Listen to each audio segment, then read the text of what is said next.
Hello, all you beautiful Pac-Men and Pac-Women of the world. Pac is back, and so are we. We're playing more of Pac-Man World 2 Re-Pac. This is episode 2. We're in the treetops, so let's get right into it. We're doing Bedoing Woods. And this is a fun level. I really like the mechanic here. I think this is kind of really the big gimmick, I guess, that makes Pac-Man stand out from other similar 3D platforming characters in terms of gameplay. Whereas Mario, of course, he can jump high. You've got Sonic, he can run fast. What's Pac-Man do? What makes him special? Well, the developers of this game really, I guess, racked their brains and they thought, he's round, he's a circle, he's shaped like a ball, so presumably that means he's very bouncy.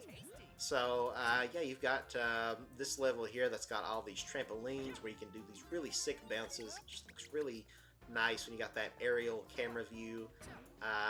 This world has some of my favorite levels that I always did in the original game. I love bouncing like this and seeing Pac-Man reach crazy new heights. So this should be a pretty fun episode because we'll be doing a lot of this. A boing, a boing, boing, boing. Yummy. Da da da da da da da da da da da. Music's so nostalgic to me. I love it so much. It almost kind of gives me Donkey Kong Country vibes on the SNES, the treetops level. I forget the exact name of it, but it's got a similar atmosphere where you're kind of like up in the trees. And there's little like wooden huts and stuff, and it's all dark out and stuff.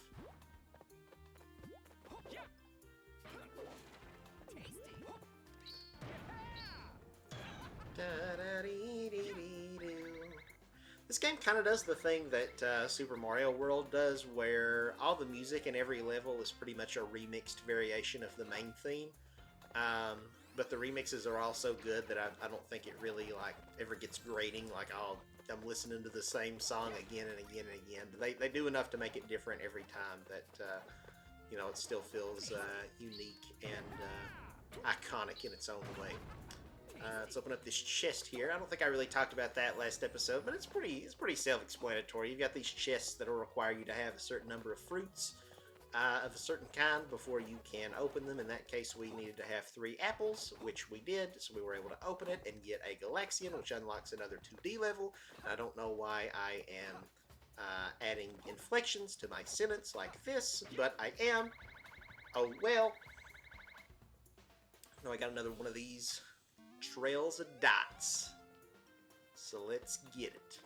Something that they fixed in this one, so in the original version, let's say you grab some like that, it completely would break the link, and so you wouldn't be able to use this, which in some cases could be kind of a big problem. I don't remember if you could actually get soft locked by that or not, but it definitely could kind of ruin your day a little bit. Make it where you couldn't 100% a level, because in the original you would have to eat all the Pac dots, and in addition to collecting all the fruit, and so if you couldn't follow the line of them there, then you probably wouldn't be able to get them all. And this version, you do not have to get all the dots. They're purely for points. They're just to rack up a high score. Which, I don't know, I do think that's a little lame. I don't know, it makes the Pac Dots feel a little bit pointless, since you don't really need them for 100%, except for the occasional level that maybe tells you, hey, to clear this mission, you need to get a certain amount of points. Otherwise, they really just serve as ammunition to be able to throw those dots as a projectile, which, again, I never really do because it wasn't a thing in the original game. Those are very misleading, by the way. I kept thinking you could walk along these ropes here that's suspending this this bridge up or whatever this is, but no, you cannot walk on those. Yuck. Big bug. Kill it. I hate it. It's freaking pinchers. don't know what kind of bug that is, but I'm Con the Exterminator. Con the Verminator from over the hedge. Though I guess he goes after vermin, and insects are not vermin. That would be more like rodents and stuff, right? So, I don't know. Anyway, whatever. Whee! Yeah, as a kid, it always just felt so exhilarating to bounce off of these. It would just give you such a rush, you know, just so many endorphins as you would go bouncing off of these here.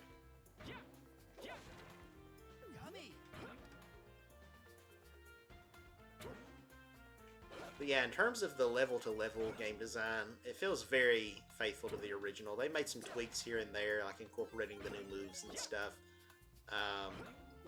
But on the whole, it feels very familiar to how I remember it. So it's really, really good stuff. And, you know, this game is only $30.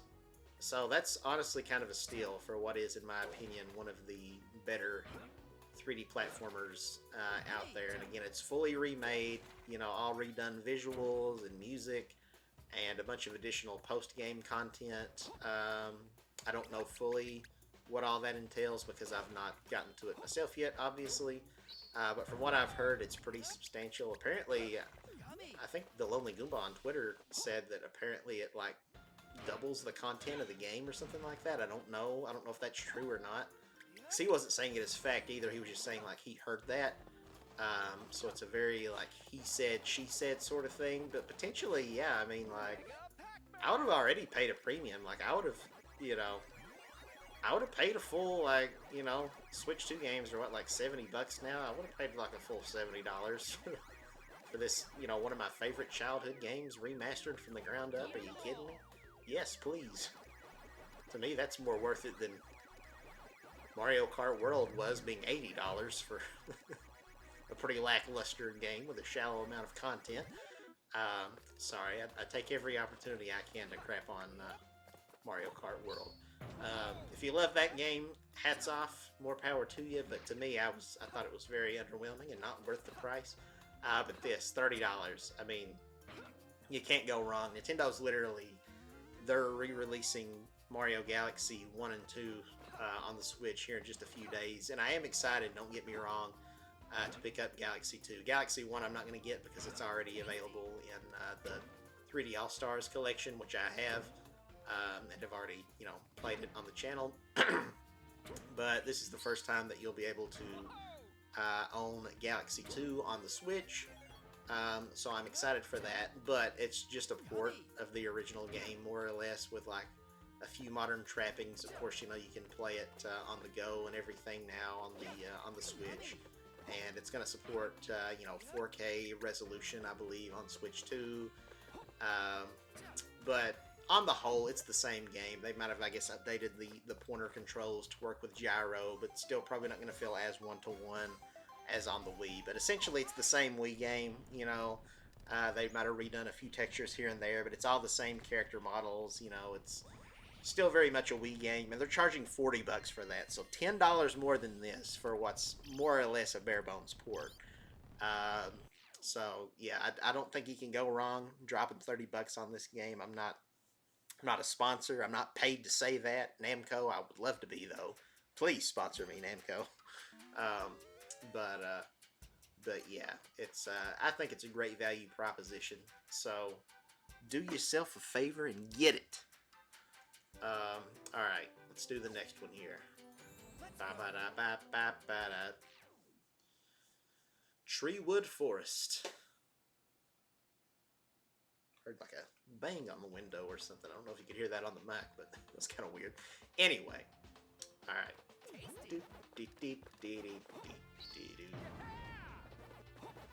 This one's got the same music, but it's got more of a, I don't know, more of a Latin kind of a vibe to it, like a mariachi band, sort of a trumpety thing going on. It's like Pac-Man's about to celebrate a quinceañera or something. I don't know.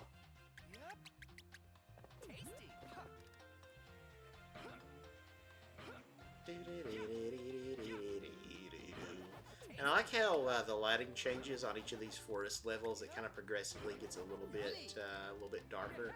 So the sun's going down, and then by the third one, it's you know, very much just a night sky. So I think that's kind of cool. I'm pretty sure it was the same skybox in the original game on all the levels. So far, we've not missed any fruits in any of these levels. Knock on wood, that could very well change. Again, I've already beat the first couple worlds on my own separate file, and I did go back and look for the missing fruit when I missed it. So it's kind of still fresh on the mind where a lot of the locations are. But as we get further along here, if we start outpacing my own separate file that I'm doing with my dad watching, then it might get to be a thing where I don't know where all the collectibles are. And so that's why I say I don't know if this will be a 100% playthrough or not, but we will see.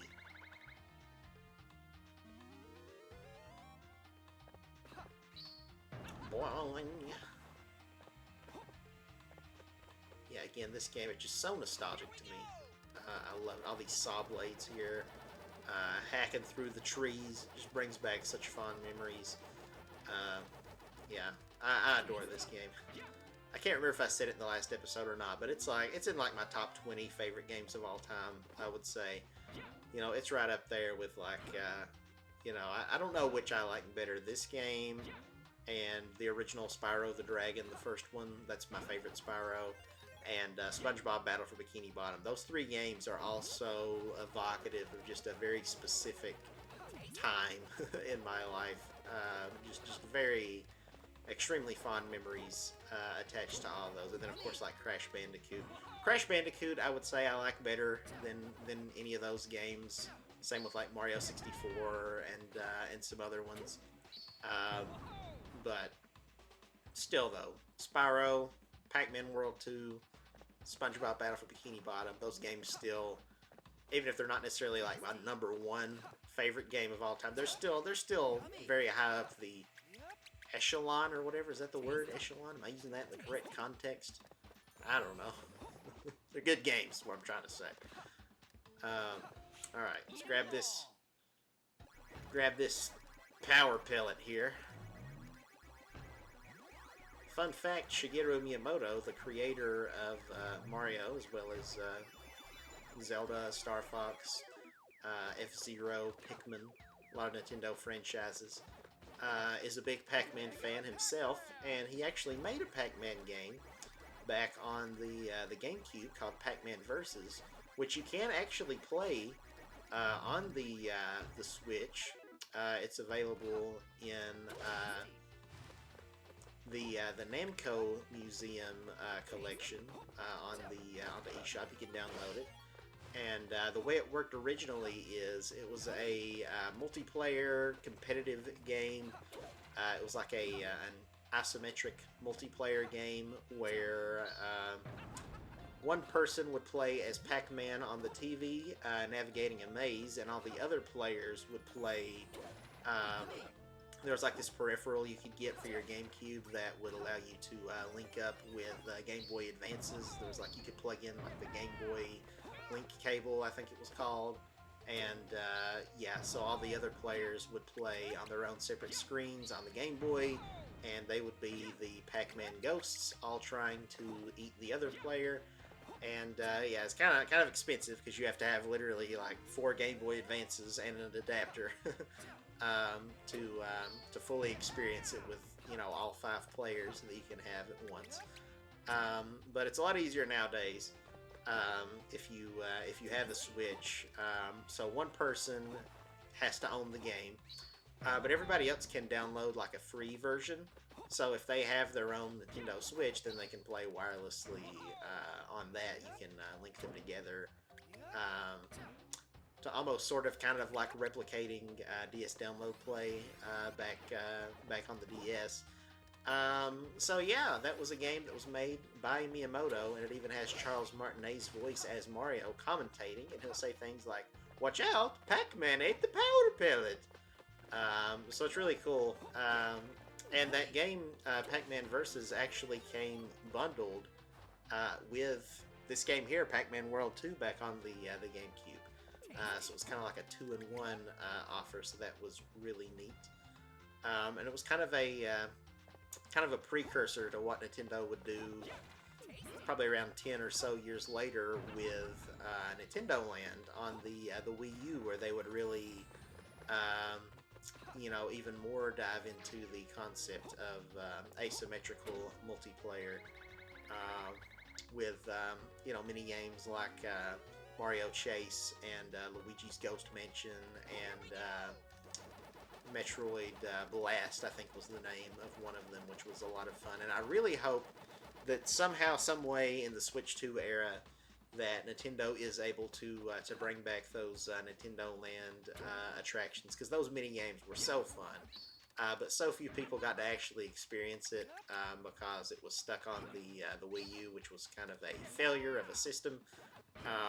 But yeah, I don't know if they make like a new version of that with like added online play, especially because like they could do the same thing as like Pac-Man Versus allows you to do on Switch. But now they've even got the whole like game share thing where like only one person has to own a copy, and you could like link up wirelessly or play it online with friends. Just like it would be so good. So please bring it back, Nintendo. Bring back Nintendo Land. It would make me very extremely happy. It's kind of like one of the last notable first-party Wii U games that are still stuck on the Wii U that haven't been ported over in some way, shape, or form. But I think it's one of the most deserving, even if it might be one of the harder ones to pull off, because it requires, everybody, or it requires at least 2 Nintendo Switches, but I don't think that's that far-fetched. If you have a get-together with friends over, I mean, like, Switch is an incredibly well-selling console, so I don't think it's that hard to, scrummage, is that a word, scrummage, 2 Nintendo Switches together. I mean, I own more than one. I got my Switch too, but like I still have my OG Switch and my OLED, so I've got like 3. So yeah, I can just dust off one or both of those. So I don't know. Nintendo really needs to consider that. Please bring it back, Nintendo. I love you so much, and it would make me so happy if you would do that. Alright, let's open this. Nice. Alright, I believe we got everything once again. Look at that. Those pretty buildings. Little tree house. These tree houses. Who lives here? Squirrel people? I don't know. What do they do all day? Play with their nuts? I don't know. Don't ask me. Play with their golden cherries. Alright. So we finished another level. We got one more, and then we got the boss for this world. And, yeah. Then we'll, that'll be another episode in the books, I guess. I was going to say we would play Pack Attack after we unlock it, but I think to unlock it, we actually have to beat this boss twice, so we might not do that on camera. I don't know. Maybe we will do that on another episode. I'm not sure. We'll see. We'll see how long it takes us to get through the boss the first time when we get to it. But now we're on Butane Pain? Is that how you pronounce it? Butane? Butane? Does it say that? Yeah, B-U-T-A-N-E. We got these like burners here. We got to be careful not to get burnt on. But then we grab the metal item here, and it won't hurt us. And also these won't hurt us either. The saw blades. However, we're a lot heavier, so it makes it a little bit harder to make these jumps. But yeah, I don't know what butane means, or if I'm even saying it right. I'm gonna look that up here in a second. I'm an English major, and so it bothers me when I don't know words. Okay, yeah, while we're doing this little cutscene here, let's look this up. B-U-T-A-N-E.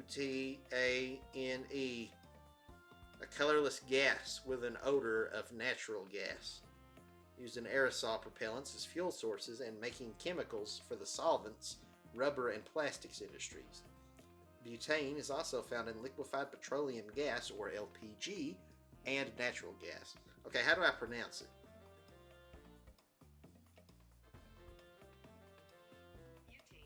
Butane. Okay, it's pronounced butane. Isn't she a butane? Yeah, I don't think I was saying it right. I've already forgotten how I was pronouncing it. So we need to go back down here now because we activated a switch and it shut all these butane burners off. Maybe that is how I was saying it. Oh. No.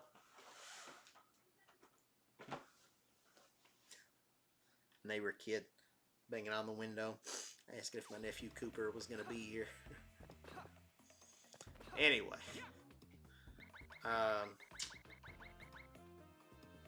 Back to where we were at. See where I was talking about before? Now it's all nighttime. Look at that dark night sky. I really like the sky boxes in this game. It looks lovely.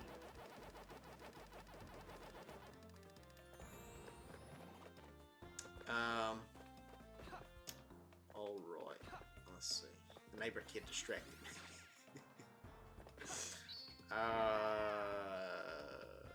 Oh, is that actually... Yes, I think this is what I was supposed to do. Wait, no. It's okay. We can get back there.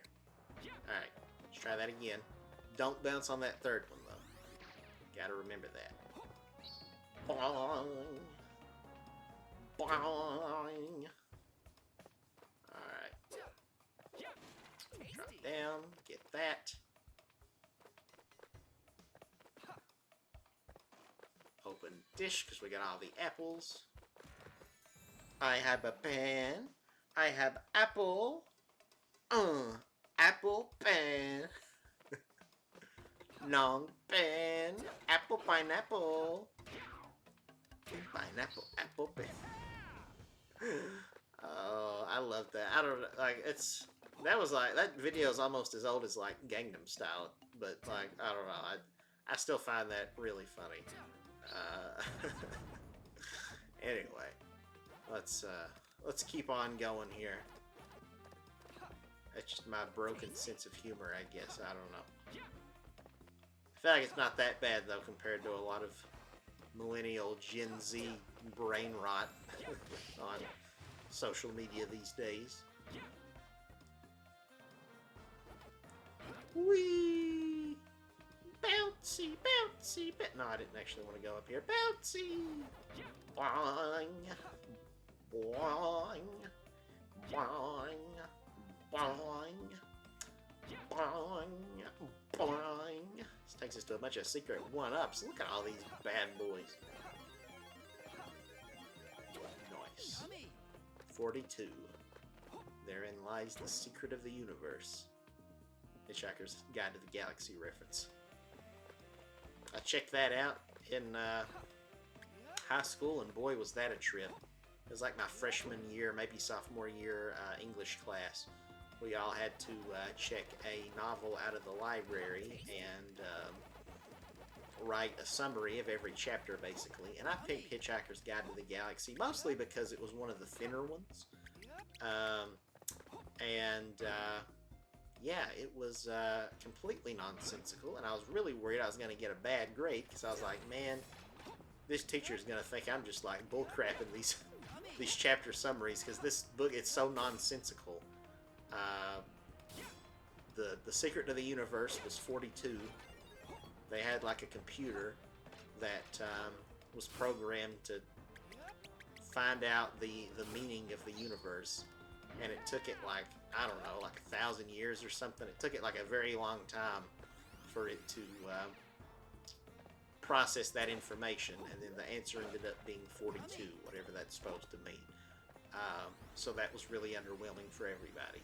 But yeah, that novel, it's got like freaking like alien languages, and to decipher the language you gotta take a live fish, like a goldfish or something, and stick it in your ear, and then you can understand their language. It was weird, man. It was a trip. It was interesting though. I wouldn't mind maybe someday writing an absurdist novel like that. I think it could be kind of fun. I would really like to be an no, I missed. Oh no! Can I? Probably can't get that. Yeah. Oh, I can't. Wow, I didn't think I'd be able to make that. Yeah, I'd love to be an author someday. I've actually been working on a novel, but it's kind of a more serious structure. It's, you know, intended to be not a lower form of literature like an absurdist piece. But I don't know. I think that could be kind of a fun, creative exercise to just write an absurd novel like that. So maybe someday. I don't know.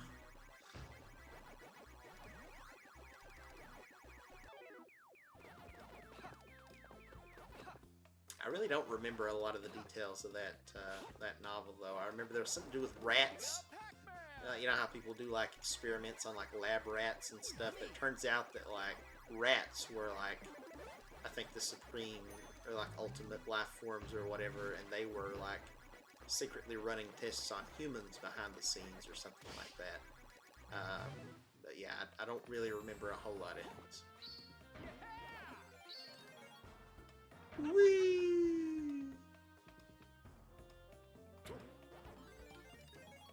For a second there, I was like, how did I even get on the subject of Hitchhiker's Guide to the Galaxy? And I was like, oh yeah, I had 42 lives, and I talked about the 42 being the meanings of the universe or whatever. Okay, Pac-Man, do a little shimmy. Do a little shimmy neutron, boy genius. See, where we've been playing Mario Odyssey on the channel, it makes me just want to, like, shake the controller to the side to where I can shimmy a little bit more quickly. But I can't do that in this game. I can't do it. It'd be nice, but I can't do it. Can't do it. Alright. Go way up here. We hit that. Do this. Yes, Go back. Gotta get back. Back to the past samurai pack. Pack. Gotta get back. Back to the past samurai pack. Ow. We got sawed. What do you think Pac-Man's made of inside if you were to slice him open like a fruit? Does he have like pulp and juice inside like a fruit? Is he hollow? Like one of those like chocolate Easter eggs with like candy inside? Does he have blood and guts just like a normal person or animal? I don't know, but I want to know. What is in you, Pac-Man? What is inside of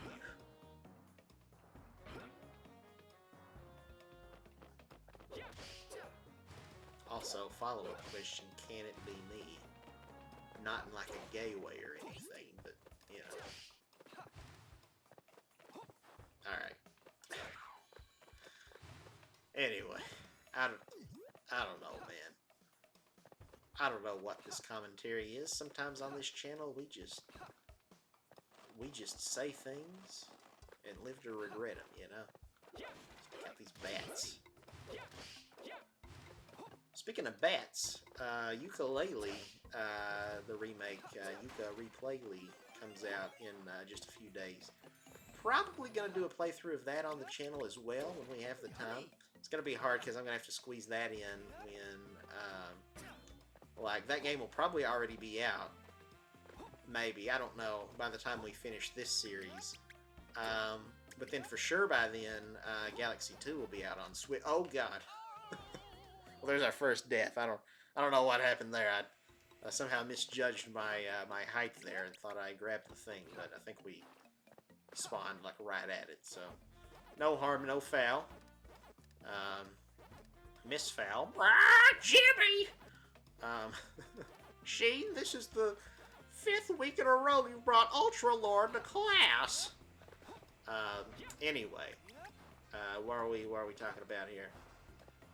Oh yeah, so I don't know. I want to do playthroughs of all these different series on the channel. This Pac-Man game, Mario Galaxy 2, Yuka Replay-ly. I'd like to get to all of it in the month of October, but I don't know if we'll be able to finish all 3 of those in that month's time. Very good time for 3D platformer fans, though. And then I think in November we got the new SpongeBob game coming out, Titans of the Tide, which looks really, really good. As somebody who loved Battle for Bikini Bottom, but was honestly kind of underwhelmed with Cosmic Shake.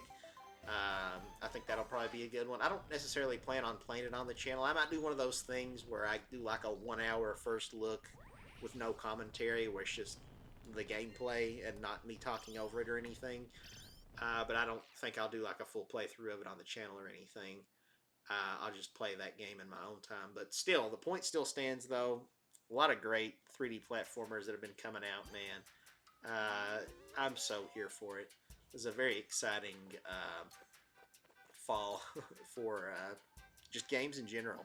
So much coming out that I'm so excited about. Probably also in the month of October, we'll probably get Luigi's Mansion dropped on the GameCube NSO, and I want to play that on the channel for sure as well. How am I going to fit that one into? I don't know. What else?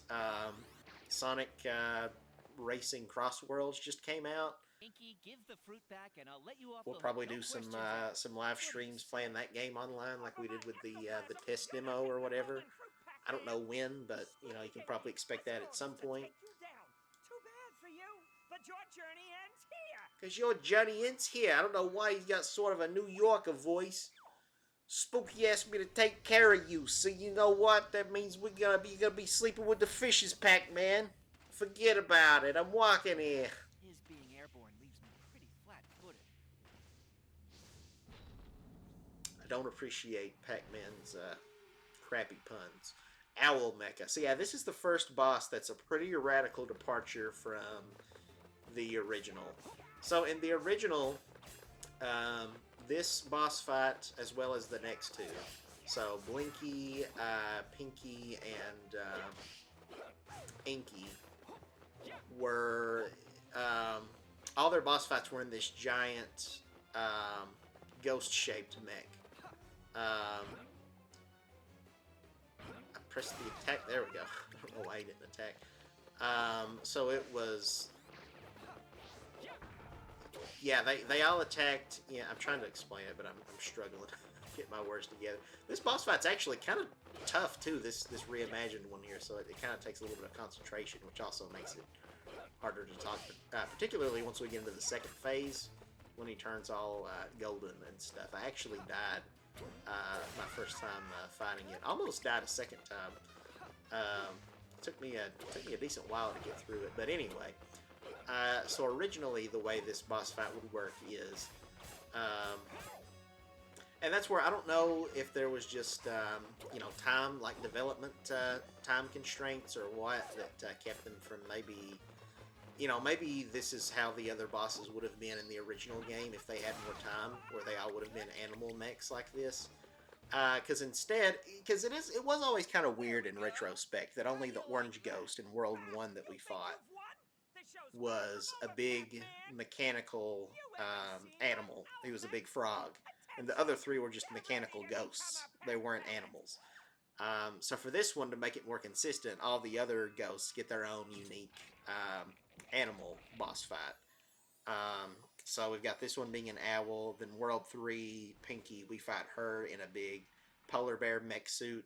And then in World 4, I want to say, from the footage I've seen, I've not played it myself, but I want to say we fight Blinky in a big spider mech, which is very different from how it was back in the day. And each of these new animal boss fights have their own unique boss arena and attack patterns and way of taking them down. That's just very different from the original. So yeah, those original boss fights are essentially gone, which to me is honestly a little disappointing, because even if, the three ghost mechs that you fought were all very similar, I talked about this last episode too a little bit, but I don't know, they were just fun fights, because you kind of had two different ways that you could take the bosses down. So like you could charge into the body of the mech and hit them that way. Or you could also bounce on these bouncy platforms like this one here and do a butt bounce onto their. There was like a glass dome on their head that the ghost was inside of, and break it that way. So I don't know. It was a lot of fun, and I really do kind of like miss those boss fights. This new one is definitely more challenging, um, but I don't know. And generally, like I do appreciate a 3D platformer that has challenge to it. But I don't know. Maybe it's just nostalgia. Maybe like if I'm being objective, the newer bosses here are better, and I'm just looking at it with rose-tinted glasses. But I don't know. There was just something. That was one of the standouts to the original game to me. Was those giant ghost mech boss fights. I really loved them, and so I'm kind of sad that they replaced them with these animal mechs, even if maybe that was the original development team's intention back in 2002 or whenever this game came out. I don't know. There was something special about it that's unfortunately gone here. So I don't know, but we did it. We beat the boss, and we finished the second world. Go back to the Pack Village, take a little breather. So yeah, we are already like like 1/3 of the way done with the game because there's 6 worlds in total. Again, though, I've heard there's a substantial post game. I don't know what all that entails. I don't know exactly how long it is. Um, but uh, but yeah, they are also going to be doing some DLC for this game, which is exciting. It's going to add like 3 additional Sonic themed levels. As well as a Sonic skin for Pac-Man, so that's pretty cool. That's supposed to come out sometime this winter, I believe. And then they'll also be adding some DLC to Sonic Racing Cross Worlds, where Pac Village here will be a racetrack in the game. And at one point, I think you go into, like, you drive into the arcade here, and you end up in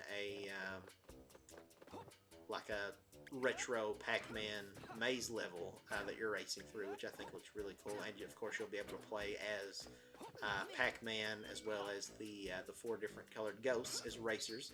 So I'm very excited for that. But yeah, I guess that's gonna be a wrap for this episode. I was debating, if we go back and fight that boss again, that way we could unlock Pac-Mania and do that as well. But I don't know. The other episode was what, like 40-something minutes? This one's 37. We fight the boss again, we do the time trial. That's going to take a few minutes. And then to do a round of Pac-Mania, I don't know. That one would last longer than the original Pac-Man. We can go on quite a bit longer before we game over. So yeah, I don't know. I guess we'll end it here. We may still do that on a future episode. I might fight that boss level again off camera to unlock the Pac-Mania arcade game, and we might play that at the end of the next episode after we beat the Winter World. But yeah, I think that's going to be a wrap for now, guys. So thank you all so very much for joining me today on this adventure. I hope you are enjoying it as much as I am. And again, if you are enjoying it, and if you haven't already, please consider leaving a like and subscribing to the channel. Yours truly would greatly appreciate it. And yeah, let's head outside real quick before we end this off, just so we can see the next world open up. I don't know why. I don't know. Who cares? I don't know what's that big of a deal about it. But just to kind of leave on a cliffhanger, so you can see what we're getting ourselves into next time. Bada boom! A snow world. If you know me, you know I really like my snow levels in video games. So yeah, guys, that's gonna be it. Thank you all so very much for watching, and I'll catch you next time. Bye bye.